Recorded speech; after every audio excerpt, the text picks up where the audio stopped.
It's time for Sports Scene with Greg Bicouvaris. Here's your host, Greg Bicouvaris. And welcome back to Sports Scene. Our featured guest this month, in the month of February, is Doug Merrill. Doug, how are you, my friend? I'm doing wonderful, Greg. Thanks for having me. Very good. Always a pleasure talking to Coach. He used to host a show, Won the Game, and we did it together. And, of course, he did it solo, just like I did, and that was several years ago. But we always try to connect at least once a year on any platform, whether it's radio or online. Coach, let's start off with LeBron James. 20 years. Kareem played 20 years with the Bucks and the Lakers. And, of course, it was special because LeBron broke the record right in front of Kareem at L.A. Well, I'm going to tell you something. Anybody that plays 20 years or more or anything around that should be commended. I mean, that's a heck of an accomplishment for LeBron, as it was for Kareem when he hit that milestone. It's, Greg, as well as I do, I'm going to give the edge to Kareem only for this reason. Kareem had to deal with taking care of his body without all of the extras that, say, LeBron has. So that might sound a little petty, and I might be a little traditional, but I give the edge to Kareem a little bit. But my hat is off to LeBron. It's a heck of an accomplishment in any era, so hats off to him. And, of course, Kareem did it for the Bucks and the Lakers. LeBron did it for several teams as well. It wasn't just the Lakers. It was Cleveland and also Miami and a few different stints as well. When you talk about the NBA postseason, the Lakers have to worry about just getting in the postseason. Isn't that interesting? Because, LeBron really started the whole the three players on the mega team with all the mega players. He really started that when he went to Miami. And then when he went to Cleveland, the cupboard certainly couldn't be described as being bare. He had several players there, Kyrie Irving and others. So he did the same thing. And then when he went to L.A., he's had a lot of those big-name players that play next to him. But, Greg, he's not winning the games. Mm-hmm. They might not even make playoffs. It would be for the second time in a row. So while good on him for all of his personal accomplishments, you have to start asking yourself, is he the leader that he was? Does he have the same impact that he was having in the teams that he had before? I'll let everybody else kind of come up with their conclusions on this, but I'm not sure LeBron has the same punch that he used to have. Absolutely, and a lot of the players are older too. Westbrook and AD's getting older. He's been hobbled by injuries, and that just seems like, Coach, that all these players that are great, Father Time does not give them any mercy. Well, as Rocky Balboa said, Father Time is the only thing that's undefeated, right? So, and LeBron is not immune to that. I will say this, though. The NBA, to me, has become so individualist, and you could have said that maybe 20 years ago, but I think it's more so now. And I want to say that in the 70s and the 80s, while we had individuals in the game, it was certainly more team-oriented. You didn't see the players moving around as much, and they wanted to beat each other, not win with each other. And today, it's remarkable to me that you've got these names on that Lakers, and whether they're in their twilight or not, it's amazing to me that they can't figure out a formula where they can win. And to me, that's probably the biggest story of all. Absolutely. And, of course, all these other teams are evolving too. It's not been a dominant year by anybody, so the playoffs are still always going to be wide open as well. Well, let's shift gears. Of course, a great NFL season. Tom Brady, of course, retires part 2. And, of course, Andy Reid taking on his former team. That should be interesting. I'm not a betting person, but I'll just say this. For entertainment purposes, I'm picking Kansas City. What about you, Coach? Well, let's start with Tom Brady. And as long as we're taking our hats off, let's take one off for him. I mean, what a career he's had over 20 years and almost injury-free outside of that 1 year. And he's, taking care of his body a little untraditional that other players do, just with his diet and his exercise regimen. He's gone through quite a bit in his last year or two, personally and professionally. So before, and I'll tell you what, I'm a Buckeye, you know that, and this guy went to Michigan. So for me to take my hat off to a Michigan guy is something that's newsworthy in and of itself. But hats off to Tom. I was kind of hoping he played one more year, but what a career he's had. As far as the playoffs goes, I'm going with the Eagles. I think what they've been able to do over there, they're just not winning. They beat a very good 49er team and didn't just beat them. They kind of embarrassed them. Even though it was at home, they slapped them around pretty good. Whether 49ers had a quarterback issue or not, they had one before. With all the pomp and circumstance over their young third-string quarterback, he was still a third-string quarterback. So the 49ers were bigger than just that position, and the Eagles made them look stupid. And unless that quarterback position plays defense, they still scored more than 30. So I think the Eagles, I would take them by, I would say I'd take them by 9. Absolutely. And, you have your right to your opinion. The Eagles are a dominant team for the NFC East, and all the best to them. Of course, they have evolved with a second-year head coach, and that's really unbelievable. Washington, another story, they went 8-1. I think 17 games is starting to take a lot of toll on these players. We're seeing a lot more injuries. I'm not sure, back in the day it was 14, they went to 16, now it's 17. Washington did not make it. They had a lot of off-the-season distractions, but the owner's always kept a low profile, but guess what? The news cycle doesn't keep a low profile when it concerns him. Well, Greg, I even remember when the season was at 12 games, believe it or not, and now it's all the way up to 17. I know they took away some of the preseason games to make up for that. And you know as well as I do, it's all about money and metrics and things of this nature. I do, however, think that the NFL is becoming a lot like college football in that if halfway through the season, if it doesn't look like that team is going to make the playoffs, I think you've got more players taking time off. I think, and plays off, And then you've got other players that, the offensive coordinator is just not going to use some of the running backs like what they did. They're going to save the knees for another year where they might have a better chance. And so I think football is becoming harder to watch. And just to touch back onto the playoffs, as you brought that, I think I could tell you what, Greg, I've been around for a while. And there's always the fandom that will say, hey, what a terrible call. Terrible call. That's been going on for years. I have never seen, and it's not been covered because the NFL owns mainstream media, sports media, but I've never seen so much talk about that Bengals-Chiefs game and that officiating. And I just think the NFL's got to be really careful now because, they're the NFL with the social media that what it is today. I just think they've got to be careful moving forward with that. Absolutely. It really is. I mean, it's a fine line, burnout and overseas trips and, it all takes its toll. These weren't factors 20 or 30 years ago, but, you take away time and precious time to heal and recover. The good thing about the Super Bowl, it's 2 weeks and, they put a lot of different hot water and cold water and ice on Mahomes. So we'll see if that makes a difference. They're playing in a warm weather climate in Arizona, but there's a lot more distractions now with social media and with demands on time than there were, let's say, during Billy Kilmer's time or Joe Theismann's time. For sure, Greg, no question. What else, Coach, right now is really alerting you as far as the sports world's concerned? Golf will be interesting how the Live Tour evolves this year as well, and the majors coming up, especially the Masters. Well, touching on golf, I'll tell you, I'm a little concerned with the direction of golf. Money is really, money's always been a play with every, professional athlete, but with the Live Tour, I'm not sure there's a way out of that with the PGA. There's been such deep lines drawn between Greg Norman and, you've got the McElroys and the Woodses that say, you know what, if we're going to heal this, Greg's got to go first. That's the first thing that happens. We can't even go to the table as long as he's the one that's going to be attending on the Live side. So there's a lot of high temperatures when it comes to golf right now. Now, for me, I'm a little disappointed in that some of the major names that we're used to seeing over the last 5 to 10 years aren't going to be a part of this. Well, they'll be a part of the Masters, but they may not be a part of the U.S. Open, the British Open, and the PGA. Certainly not the PGA. So we're seeing a lot of new names, right? But what happens to those new names, Greg, if they start to have success? Are they going to take the money on the Live Tour? And to be honest with you, how long does that Live Tour go on? That's a lot. You're talking billions of dollars that are being paid just in salaries. How long is Saudi going to keep doing that? The backers, the financial backers of Live, how long can they keep doing that? And so I think golf right now is probably in more peril than they've ever been, and it concerns me. That being said, I probably will watch, the Masters, of course, but golf right now is in a strange way. Absolutely, and we got March Madness coming up next month. And, of course, I got to end it with baseball, Coach, because you've always loved baseball. Is it going to evolve in this high-speed, fast-tech, multitasking world, or is it still going to be, same old from, yesteryear? They're trying to speed up the game, but baseball with 162 games was created in a time where life was very different than it is now. Well, now you're talking to an old school and an old school coach. So there's two things.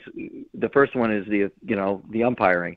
I used to like yelling at the umpires. I thought it was kind of part of the game. They'd yell back at me. There was a game within the game, and now they're talking about electronic strike zones and this type of thing. And I'm not a fan of that. If it's slightly outside and they called it a strike or whatever the situation is, to me that's part of baseball. I don't like the tech. involved in balls and strikes. If you want to tell me whether he got to first base safe or not, I'll concede that. But the balls and strikes is what they're doing in some of the minor league games, and I'm not a big fan of that. And as far as speeding the game up, my question would be this: why? I enjoy being at the ballpark. Even baseball fans that go to the baseball games but aren't true fans, they just like to watch people and eat some of the food and drink some of the beer. I don't know why everybody's so hell-bent on getting us all out of there in an hour and a half or under 2 hours. I don't understand it. To me, it's a day, and I enjoy being there. I totally agree. Take your time, smell the roses. I mean, goodness gracious, what is the rush? Coach, all the best, my friend. People can connect with you on LinkedIn at Doug Merrill. Spell your full name. Yeah, it's Doug Merrill on LinkedIn or Douglas Merrill. Very good. Coach, all the best, and always good to hear your voice. Greg, it's a pleasure. My best to you. Safe travels. Coach Bye-bye. Doug Merrill right there used to host a show on the game, a guest here on Sports Scene. Stay tuned. Outback Steakhouse in Kempsville and Virginia Beach, open daily for lunch and dinner. Mike and the staff will take good care of you. Burgers, steaks, salads, appetizers, desserts, and much more. Great atmosphere, nice bar, spacious dining room. 1255 Fordham Drive in Virginia Beach. Oh Yummy Sushi Japanese restaurant in Kemps River is open and ready to serve you. Featuring an all-you-can-eat experience with signature dishes from the kitchen and fresh sushi prepared for you. Oh Yummy Sushi is open for lunch and dinner daily with dine-in, carry-out, as well as DoorDash, Uber Eats, and Grubhub. Located at 1255 Fordham Drive at the Kemps River Crossing. Call 937-2011 for Oh Yummy Sushi, the best sushi in Hampton Roads. Thank you for listening to Sports Scene. Always great to connect. At Greg Bick on YouTube. That's GREGBIC. Subscribe. Also, Greg Bick on Twitter as well. For more, go to gjbtv.com, hrsmhof.com, and hamptonroadsonlinemall.com. Also, connect with me on LinkedIn, Greg Bicouvaris, and also Facebook, Greg Bicouvaris as well. Thank you. And welcome back to Sports Scene. We're in the middle of the winter, although the weather's a little warm this time of the year. Talking to Mr. Ken Hess. He is the Director of Sports and Risk Management up in beautiful Massanutten. Ken, how are you? I'm doing great. It's a beautiful sunny day. It's a little warmer than we'd like, but all in all, we're having fun. Very good. Your facility there, Massanutten, has got a lot to offer for people who like to ski, snow tube, and a lot of different other recreational activities. We do. We have 6,000 acres of mountain fun. We've got a water park. We've got pools. We've got golf courses in addition to our winter snow sports, ice skating, skiing, snow tubing. We have something for everybody. What brings back people? Is it just a variety of different things? Because you have got lodging there, you've got restaurants, and of course, like you said, you've got a great scenic view. I think it is the fact that we have such a variety of amenities that everybody in the family can participate in. Not everybody skis, not everybody wants to be out in the cold, but everybody wants to be with their family and have a good time, and we have something for everybody. Absolutely, and of course, let's talk about the duration and the shelf life for each season. Right now, we're in skiing and snow tubing season. When does that start? When does that end? And what do you transition to after that? Typically, we open in early December for snow sports through our goal is always the third week in March. Sometimes we make it, sometimes we go longer than that, and then we fall right into the spring break Easter scene with kids with the adventure park and zip lining and golf and water park and mountain biking and hiking and all the other spring stuff. Absolutely, and really, how many people are usually there at a certain time? Obviously, weekends are probably busier than weekdays, but let's talk about each one. Let's talk about, first of all, snow tubing. And it doesn't involve a lot of equipment, but you do have instructors there. And, of course, safety is always number one. Safety is number one. Safe is very important for us and our employees. Snow tubing, is sells out rather quickly. It's one of our most popular activities, and there is limited spots. So, we encourage everybody to purchase online in advance so that they can make sure that they have a spot when they get here. Now, skiing, of course, takes a little bit more equipment. Sometimes you guys have ski lessons too, but it's almost, Ken, a point where if you don't do it on a regular basis, you can get rusty really quick. It's amazing how many young kids do it as well. Yeah, I mean, it's something, that families like to do together, and younger kids really enjoy it. And, we do encourage people to take lessons. It's a much better learning curve if you learn the proper way to do it at first. And I would recommend not trying to teach your spouse or your significant other or a date to go skiing, because it hardly ever works out well. Yeah, especially if you don't do it that often. And of course, you've got the water parks. What about zip lining? We have a couple of different zip lines. We have a mega zip, and we have summer tubing on the same track. And we have kids adventure courses down there at the adventure park, and we have scenic chairlift rides in the off season. We're getting ready to build and replace a chairlift this summer, so that's our big spring project, is replacing one of our older chairlifts to the top of the mountain. How difficult was it during COVID and even now to get staffing? Everywhere you go, it seems like people are looking for help, and you guys have a lot of employees. Talk about all the full-time and part-time employees that work inside and outside. We have anywhere from 12 to 1,500 employees at any given time, and the COVID certainly put a damper on that.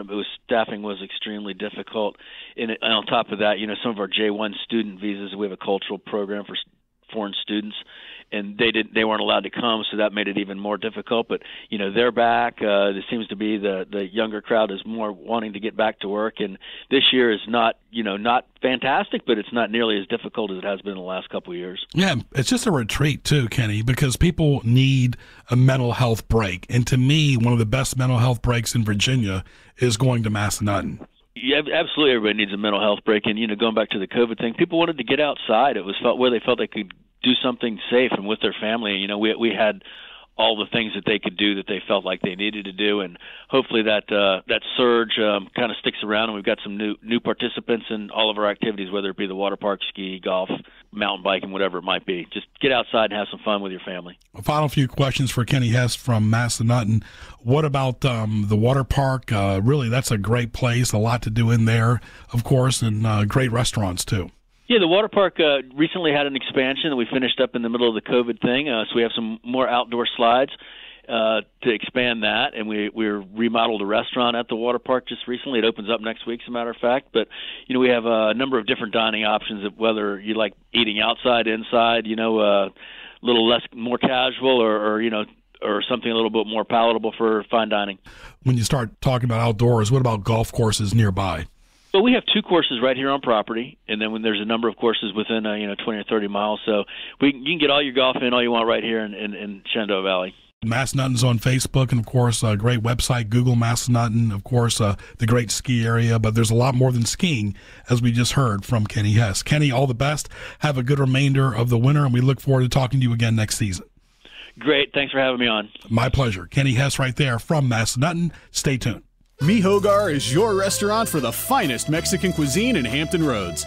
At Mi Hogar, everything is prepared fresh in a casual and comfortable atmosphere. Enjoy traditional favorites such as quesadillas, tacos, burritos, and fajitas, as well as refreshing beverages. Mi Hogar is located at 4201 Granby Street and is a tradition in Norfolk. Call 640-7705 and log on to MiHogarMexicanRestaurant.com. At Mi Hogar, there's something for everyone. CP Shuckers, 2 locations in Virginia Beach, Shore Drive, Pacific Avenue, best food in the beach, decades of excellence. Matt, Mark, Chef Leon, and the great staff will take care of you for lunch and dinner and late night. Something for everyone. All the sports on TV. Watch all the games right there at CP Shuckers. Eat or be eaten. Buffalo Wild Wings in Newport News. Great lunch and dinner, late night at Buffalo Wild Wings. Delicious food, wings, appetizers, beverages, all the games on TV. Open 7 days a week. Like Buffalo Wild Wings on Facebook. Friendly and hardworking staff. Jefferson Avenue in Newport News by Patrick Henry Mall.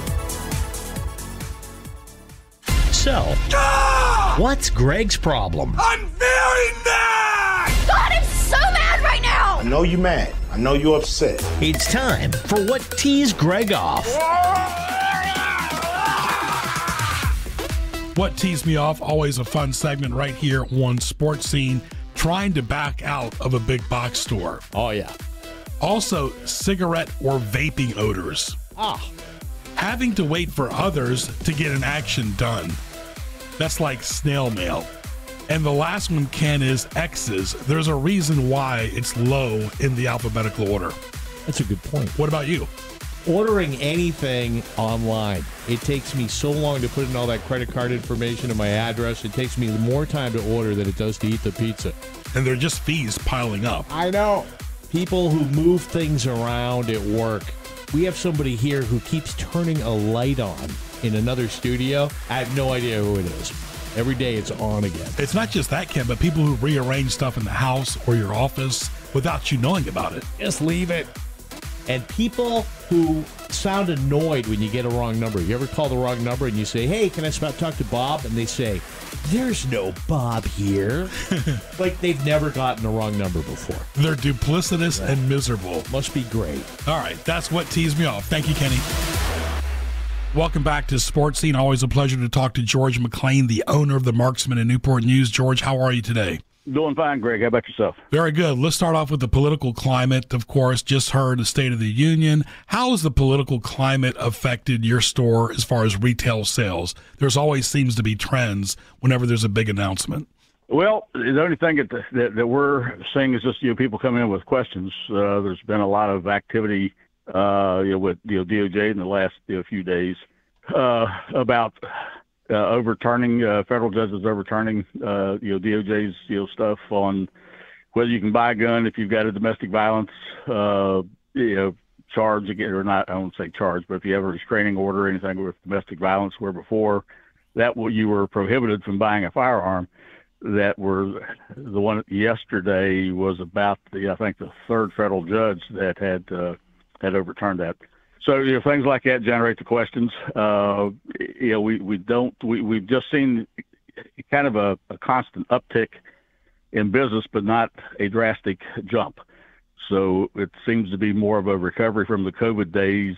Everything kind of again working towards getting back to normal, but no big jump that I could contribute to any one particular announcement. Very good. Tensions are always high overseas too, George. And recently we just saw this huge Chinese air balloon being shot down. It took a while for it to be taken down, but we all wondered, what do they wait for? And obviously we have a great military that took care of it pretty quick. The thing is, though, how much data did the Chinese people get over all these bases they covered? Well, that was my question as well. I mean, I buy into the safety fact a little bit, that it was much safer to do it over water. However, they could have shot that thing down in Montana and, it picked out a spot, it's a very sparsely populated state, more mountainous. So I don't know if they were looking at the recovery of the data or the recovery of the remnants of the balloon once it came down, and if that would be easier someplace else. But I agree with you. This was high enough that they could very easily surveil, several military installations that we have, and that particular area out in Montana, as it came down through the Midwest, is where most of our missile bases are stored. So that raises that question. So I don't know what was going through their minds. I think there was an earlier way they could have done it and still maintain safety on the ground. We're talking to George McClain, the owner of the Marksman Firearms Training Center and Shooting Range in Newport News. Phone number is 757-872-4130. Of course, Google them, and you can find them on Facebook. What's been new at the store lately? Well, like I say, just kind of an uptick in business. The range has been very busy. We were able to get our ammo in for the most part. There's some 380s is still a little difficult to get, but we've been able to get 22, 9mm, 45, 38. We have a pretty good supply of. So everything's right now is in the plus column. We keep our fingers crossed it's going to continue that direction. Very good, of course, George. How about Military Mondays and any other specials you have? Still going on. We invite the guys to come in and take advantage of it. Gives you a little extra discount on top of what you already get. So it's a good deal all the way around. Any holiday is special there, but you got Valentine's Day coming up, and it's a good chance for a husband and wife or a boyfriend and girlfriend to learn the proper technique of firearm safety at your place. Well, it is. A few of those dates, and we may still, although it's coming up on us here next week, we'll have like a date night, for Valentine's Day. And so for you guys to bring a gal, whatever, we haven't announced that yet, so it's not finalized. But that's kind of what we tend to do with some of the romantic holidays. try to keep family involved. We haven't talked about the weight of guns, George. Have they fluctuated over the years, and do you recommend certain weights for certain people?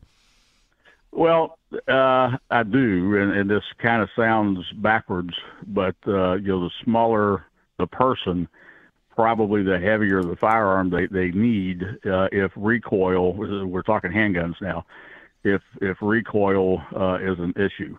The old, for every action, there's an equal and opposite reaction deal. It ties into the other law of physics, is that an item at rest will remain at rest until acted upon by an outside force. So that outside force is that recoil. So the heavier the weight, the more recoil it can absorb. And so the less what I call perceived recoil is what someone feels in their hand when they actually pull the trigger, is less with a heavier gun. So those kind of things you have to keep in mind when you're not used to shooting and you want to come in and shoot, or purchase your first firearm. That's why we recommend that people don't go someplace that's going to treat you like they're selling you a used car and sell you anything that they have just because they have it. You need to shoot several different firearms and find one that you actually like to shoot. Because if you don't like to shoot it, you're not going to shoot it. And if you don't shoot it, you're not going to stay in practice. And if you don't stay in practice, you can be what I consider operationally dangerous. If you don't stay on top of how that firearm actuates, what you need to do to make it safe, what you need to do to make it fireable, that you have to stay in practice with that stuff. If you don't, you're going to get rusty. Absolutely. Like anything else, the more practice, the better you will be. And of course, we talked about last show about the incident at Rich Neck and Newport News, not too far from a lot of people in Yorktown and Williamsburg and so forth. But let's just flip the scenario for a second. What if that was a high school? It was an 18-year-old adult that shot the young woman. And let's say she had a right to carry and she was carrying. She had every right to shoot the guy. He was an adult. It was a 6-year-old kid. Yeah, I've had a few people kind of raise that question as well, and it's it's going to come down to when you've got a situation like that and your life is in danger, can you bring it upon yourself to take that life to save yours, or would you rather die and not have to live with the consequences of taking that action? That's a hard one to answer because that's going to depend on each individual situation. We've had instances of like that years ago in the military, where back in the Vietnam days, where they had young kids at the VC would put a grenade on or give them a grenade and take it, then try to get it into a vehicle, into a helicopter if it's out in the field, and a lot of times the GIs knew what was happening, and so there was a lot of criticism over actions like that they had to take out a young person to save several others of their GI buddies out there in the field. So that's also a hard one. I mean, you got to have it in your head to survive, and then you got to be strong enough to deal with the consequences of that. George, final question as well. What are the do's and don'ts once you're inside the shooting range as far as etiquette, and how many people are in there at once? Well, we have 8 lanes, and all 8 can be occupied. Now, on a normal day, if you just have individual shooters, you got 8 people in there. But it's very possible you could have an instructor in there with a student with a otherwise full range. So that's an extra person. If you come down and you've got you and your buddy, and it's a full, typically when we rent lanes out, it's one person per lane unless there's an instructor. But a lot of times, if it's full, and you have 2 guys, 2 gals, a guy and a gal, come in and they want a lane to shoot. And if we only have one available, they may take that and then alternate shooting. So it could get I won't say crowded, but it could get full as far as lane capacity goes. So you could have theoretically 8 to 10, maybe 11 or 12. I wouldn't think any more than that. I don't think we've ever had an instance where we had 2 people on every lane. I don't recall, in the 11 or 12 years that I've been there and had the place, I don't recall that kind of situation. But as far as etiquette goes, it's mainly based on safety, and everybody that's in there shooting expects the people next to them that's in there with them that they're going to be safe, which means you keep that firearm pointed downrange at all times.